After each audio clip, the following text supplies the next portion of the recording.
hati itu menggerakkan kita berperilaku, dan perilaku kita itu yang akan menentukan nasib kita. Maka kalau kita ingin nasib baik, caranya mulai dari hulu, ya, mulai dari upstream. Hatinya dulu dikerjakan. Jadi kalau ada sungai itu dimulai dari hulunya, dari sumber air. Sumber air itu dibuat yang baik, yang bersih, jangan kotor. Karena kalau di tempat sumber air saja itu sudah kotor, maka kalau dia mengalir makin ke bawah, makin kotor, makin kotor. Maka kalau kita ingin sungai itu bersih, kita kerjainnya mulai dari mata air. Kalau kita ingin nasib kita baik, nasib kita itu hanya akibat dari perilaku kita. Perilaku kita itu adalah kelanjutan dari perasaan kita. Perasaan itu diolah di hati.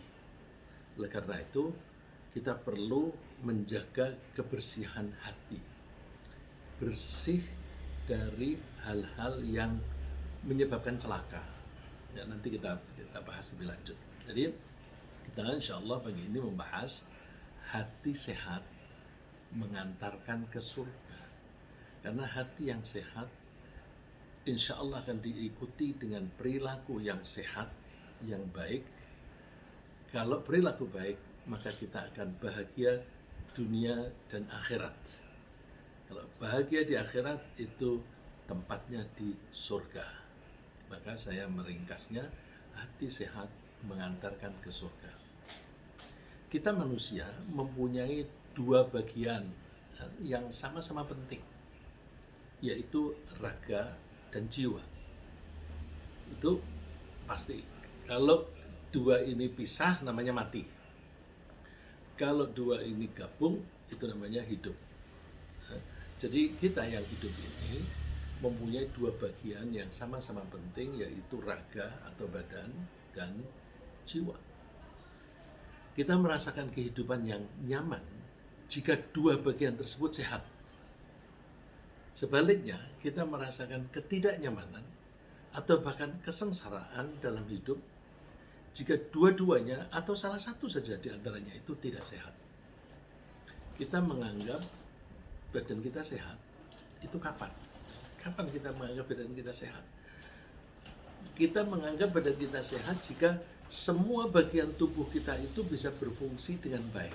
Kita coba jari-jari kita itu bisa berfungsi dengan baik enggak? Kalau kok nggak bisa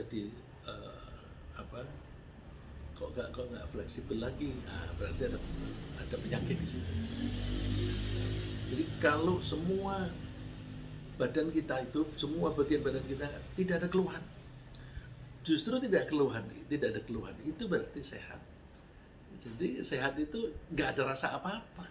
Ya karena nggak ada rasa apa-apa, seringkali orang lupa bahwa itu kenikmatan. Karena nggak merasakan apa-apa, orang kan seringkali itu merasakan senang atau tidak senang kalau ada yang dirasakan. Minum manis enak, terus senang.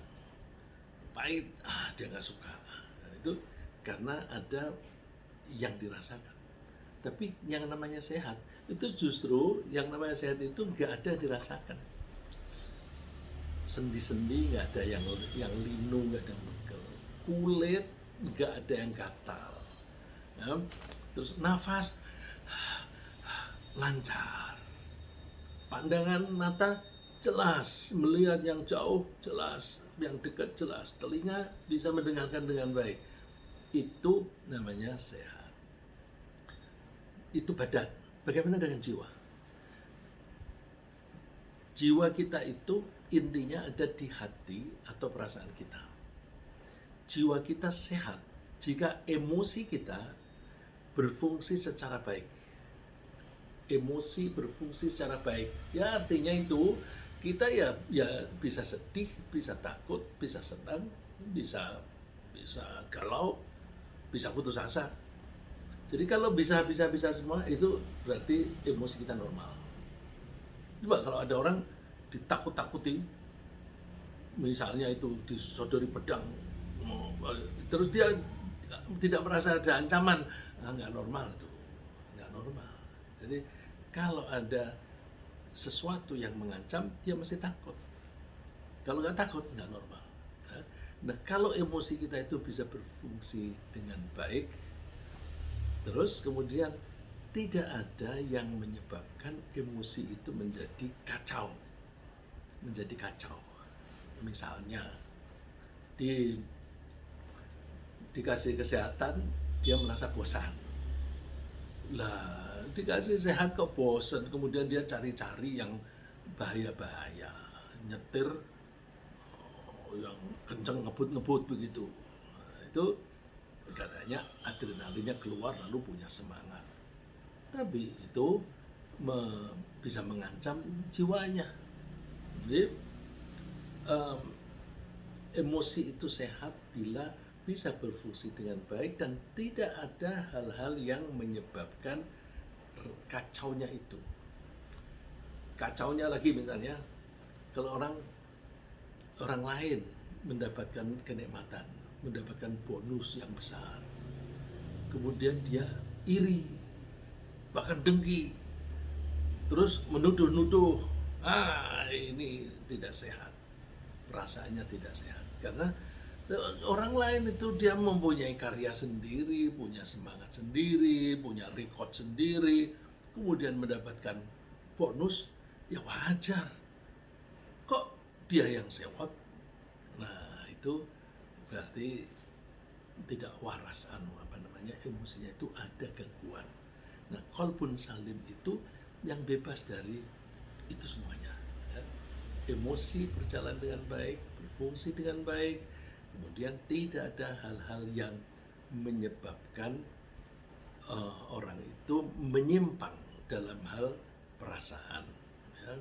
Jadi sama dengan penyakit badan, jika penyakit hati tidak kemudian gini, badan kita kalau sehat alhamdulillah, tapi kalau ada sakit, misalnya ada gatal-gatal di kulit, kalau tidak segera diobati, penyakit itu bisa merambat, asalnya dari satu titik ke titik lainnya di dekatnya, karena mungkin penyakitnya itu atau kuman atau apa begitu bisa menjalar ke dekat-dekatnya situ, atau penyakitnya itu bisa makin membengkak, bisa makin besar. Jadi kalau badan kita ada satu penyakit, kita harus segera mengobatinya agar sembuh. Kalau tidak kita segera obati, maka akan menjadi besar atau bertambah. Bagaimana dengan hati? Jika penyakit hati tidak segera diobati, maka penyakit hati itu bisa tumbuh. Tumbuh dalam arti makin berat atau bisa juga mendatangkan penyakit baru. Misalnya, jika di hati seseorang ada rasa iri hati, iri hati itu suatu penyakit. Jika di hati seseorang ada iri hati terhadap orang lain, iri hati ini bisa berkembang menjadi kedengkian, menjadi dengki. Terus kalau dengki ini tidak segera diobati, bisa berkembang menjadi kebencian, benci kepada orang itu. Kalau sudah benci, bisa bertambah lagi menjadi curiga, menuduh-nuduh. Kalau dia menuduh-nuduh, maka itu akan menimbulkan kebencian dan bisa menyebabkan permusuhan. Permusuhan itu bisa menyebabkan berantem.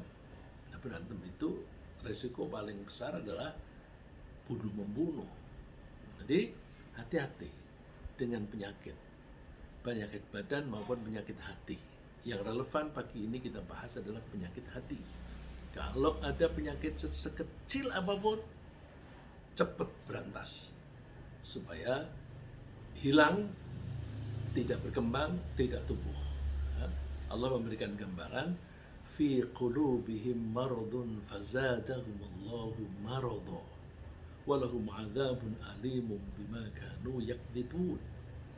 Allah menyatakan ini dalam konteks, dalam kaitannya dengan orang-orang munafik. Orang munafik itu udah suatu penyakit udah. Karena apa? Orang kalau yang sehat itu pasti akan mengatakan apa yang ada, apa yang terjadi sebenarnya, dan mengatakan apa yang ada di hatinya sendiri. Jadi omongan orang yang sehat sesuai dengan hatinya sendiri, di dalam ke dalam cocok, dan sesuai dengan kenyataan di luar juga cocok. Itu orang yang sehat. Tapi coba orang yang berpenyakit, omongannya dan hatinya beda.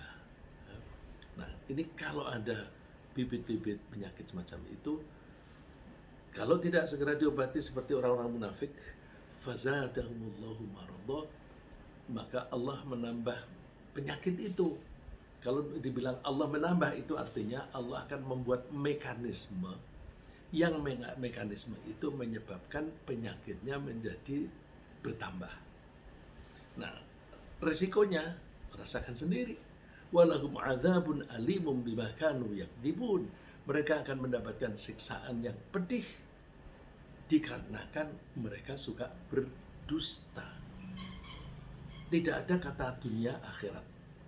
Berarti siksaan ini pasti di akhirat terjadi, dan di dunia pun bisa terjadi. Bisa terjadi. Coba deh, amati. Kita itu kan disuruh oleh Allah jalan-jalan di muka bumi, kemudian kamu lihat orang-orang yang suka berbohong, kamu lihat orang-orang yang suka berbuat dosa, kamu lihat orang-orang yang bertakwa dan sebagainya. Kita disuruh melihat, itu berarti kita suruh mengamati untuk belajar, ya? Bukan mengamati untuk menuduh, ya, beda. Itu kita lihat orang-orang yang hatinya ada penyakit, itu nanti kan ada saja siksaan-siksaan, nggak usah menunggu di akhirat, di dunia saja sudah ada. Misalnya orang yang sombong itu penyakit. Siksaannya apa? Dia tidak disukai orang. Kalau dia tidak suka orang, nanti orang makin menjauh. Kalau orang menjauh, dia ketika mempunyai problem, dia menghadapinya sendiri, dia tidak bisa konsultasi dengan orang lain. Akhirnya dia tidak bisa mendapatkan solusi yang pas. Kalau dia kemudian menemui jalan buntu, dia bisa putus asa. Tapi kalau orang yang tidak ada penyakit, yang tidak ada kesombongan, itu biasanya disukai orang lain. Sukai orang lain karena orang-orang lain pada suka, mereka menaruh simpati dan empati pada kita. Oleh karena itu, sangat penting bagi kita menjaga kesehatan hati kita, kesehatan perasaan kita, atau kesehatan jiwa kita. Dengan hati yang sehat atau hati yang selamat, kita lebih mudah mengenali jati diri kita sendiri. Ya.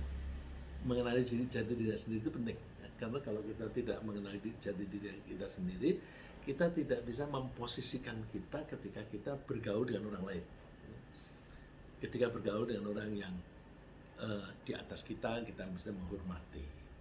Kalau kita berhadapan dengan orang yang di bawah kita mesti menyayangi. Nah, supaya kita tahu kapan kita menghormati dan kapan kita menyayangi, kita mesti tahu dulu dong posisi kita. Ya. Jadi dengan hati yang selamat, yang sehat, kita lebih mudah mengenali jati diri kita sendiri, tahu posisi kita, dan kemudian kita bisa bersikap yang pas, ya, yang pas. Nah, yang pas itu yang penting apa? Orang itu mengerti posisinya diri dalam kaitannya dengan Allah. Oh, aku ini diciptakan, dibuat oleh Allah, diatur oleh Allah, diberi makan oleh Allah dan sebagainya. Maka pada tempatnya lah aku menghormati Allah. Pada tempatnya lah aku mengabdi kepada Allah. Pada tempatnya lah aku berbakti kepada Allah. Nah, dengan begitu kita berbakti kepada Allah secara sukarela. Dan kalau kita mau berbakti kepada Allah secara sukarela, insya Allah kita berbahagia dunia dan akhirat. Ini seperti yang diminta oleh Nabi Ibrahim. Nabi Ibrahim setelah minta ampunan dari Allah dan sebagainya, terus sebagian dari doanya, wala tukhzini yauma yub'atsun yauma la yanfa'u malu wala banun illa man atallaha biqalbin salim. Dan janganlah engkau Allah hinakan aku pada hari mereka dibangkitkan. Artinya di hari kiamat jangan sampai aku menjadi orang yang hina. Orang hina itu siapa?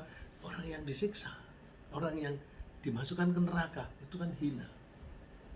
Sekarang aja misalnya orang masuk penjara, itu berarti hina. Jadi kita mohon supaya kita tidak menjadi hina di hari kiamat. Kapan itu hari kiamat? Yauma la yanfa'u malu wala banun. Di hari atau di waktu masa di mana harta dan anak buah atau anak kandung sendiri tidak berguna. Yang berguna hanya perilaku kita sendiri ketika di dunia. Harta di dunia tidak akan bisa menyelamatkan kita di sana kalau kita tidak memanfaatkan harta itu dengan baik. Nah, yang bisa menyelamatkan atau apa itu? Illa man atallaha biqalbin salim. Yang selamat adalah orang yang menghadap Allah, ya, dibangkitkan kemudian menghadap Allah dengan hati yang selamat, hati yang sehat, hati yang bersih. Ya, bersih, nggak ada penyakitnya. Nah, karena itu kita penting memperhatikan kesehatan jiwa kita.